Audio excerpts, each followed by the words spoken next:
And if you've not had that opportunity, of course, it's just days to the end of the limited voters registration exercise. The Electoral Commission is this afternoon holding a news conference to address some happenings and incidents that occurred from the exercise so far. There have been concerns about the Commission's decision to limit the registration centres to their district offices nationwide, requiring those seeking to get their names on the electoral roll to travel long distances and also to queue for days before being served. We'll take you to the headquarters of the Electoral Commission shortly, where that news conference will begin very soon. Before that, let's bring you some of the stories that we're learning of across the country.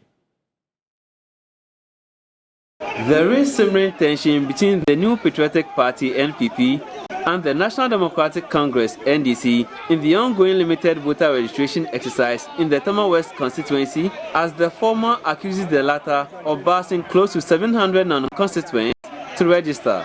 NPP fears such moves could sway presidential and parliamentary results in favor of NDC in the 2024 general election. Tema West NPP Chair Kwesi Poku Bosompim says the NDC is desperate to win the seat in the area, but this can only remain a dream. My argument is that people of Tema West should be able to decide who becomes their MP. You understand? You don't let people from outside decide for us. The original chairman was on air saying that Tema West, Ayawasu West. They've sat, he knows it in a meeting that Ashama has over 40,000 votes more than the MPP. So they want to pass them here. Not under my watch. That one I won't agree. You see, the procedure is something else. They will tell you to challenge. They always lie on you to prove the person doesn't stay here. So for me, if they do that, I won't agree. The process to go. That one mean penny, mean TA. I won't agree. Today that they are bringing Tema people, nobody. For now, there's peace and camp. The only problem is that they send a signal to the NDC that Tema West is not one of their places. They should do these things in K2 South, K2 North, not here. In a quick response, Tema West chairman for NDC, Malam Issa Mohammed, denied this claim as he was out of town on the day. He, however, says the party had been providing transport to residents who may be far from the registration center. I have a call that because they have seen a large number in the shade. So they came and said that no, these people are not Ghanaians. They are not from Tema West. I don't know. They say they're from Kubekurum. We never passed anybody from different angle to bring it here because we know we have the numbers in our constituency. So we are dealing with our constituency to bring our people here to come and do registration. You see, it's a strategy that they are doing because they are trying. If not, how can the so-called national security can come and block the EC people not to do their work? Can you imagine? Unless the police to intervene before they will allow the people to do their work. It's unfortunate. By me, it's God, only God that make me that day. I am not in town. The MPP chairman could have known that, or he could have seen that he has met the meter. Municipal Electoral Officer for Tema West, John Nunu, says the process has been without any major challenge. He asked Nyamiye Swapping Foundation to encourage registrants to check their details during the exhibition phase. I was called and I rushed to the office. When I came, in fact, there were a lot of people under the shed who were ready for registration. But I understand the MPP guys were saying that the people that came were not residents of Tema West, and therefore they are not going to allow them to register.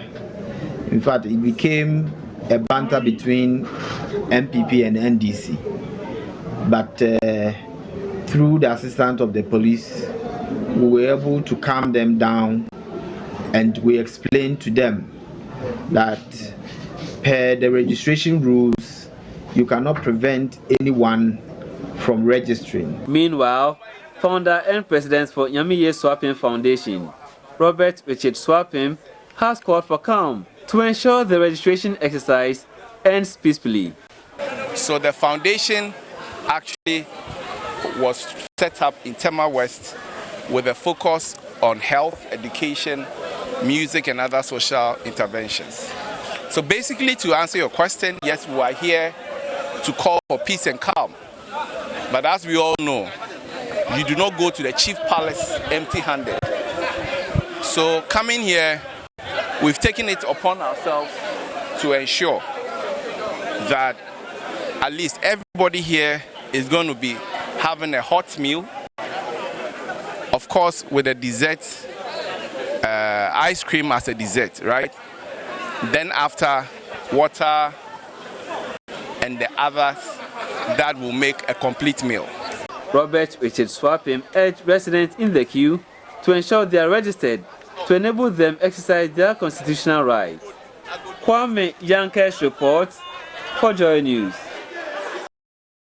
Well, back here in Accra, the Center for Democratic Development, CDD Ghana, is urging the Electoral Commission to address long-standing issues surrounding the electoral processes ahead of the 2024 general elections to safeguard its credibility. Director of Advocacy and Policy Engagement for CDD, Dr. CODEO Asante, explained that there is always tension when an incumbent political party seeks to stay in power for a third term, often marred by vote buying and the use of vigilantism to influence the electoral process. While speaking at a roundtable discussion about the assessment of the election-related activities in 2023 and their implications for the general elections next year, Dr. Asante emphasized the need to tackle election-related issues. Vote buying. We know that the OSP has tried certain things. It probably needs more support to persuade Ghanaians that this is not something that is justified in doing, that if you are also selling your vote, you can be arrested. Maybe it will make people hold back a little bit, because the more people are demanding these things, politicians will find the money, to pay for it because they want power. And then once they are in government, then they are going to try and recoup that investment. So it sounds like it's a tall list of issues. Some of the issues we think that it can be resolved easily. Just somebody was telling me that if you look at the statistics from the Electoral Commission on the current BVR exercise, most people are using guarantor system. That is no surprise. You're talking about first-time voters. These are people who are turning 18 and so on. They would not have gotten a card by now. So they're likely to. But if you're going to have guarantors, it means that they have to go and look for two people, organize them, or go to the district, depending on where they are staying, financing it, organizing the logistics. It's too much. So if you don't extend it to places where it's closer to them, then you're going to have problems. A senior fellow at the Centre, Ambassador Francis Chega, is calling on the Electoral Commission to institute a timely and transparent process for the publication of detailed coalition centres and also election results. Making the Electoral Commission of Ghana establish clear legal and administrative procedures for handling irregularities by polling and coalition officials during public elections.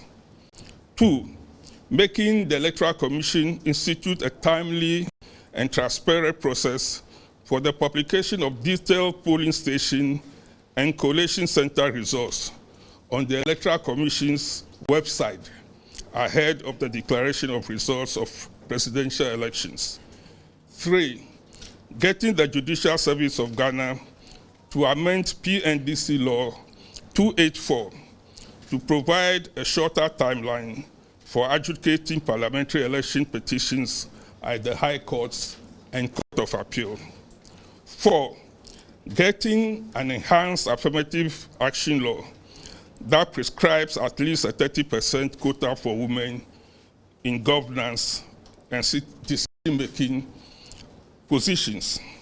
And 5, but not the last, get electoral stakeholders to cooperate to combat the vote buying and misuse of incumbent status that are driving up the cost of politics and endangering the stability of our democracy.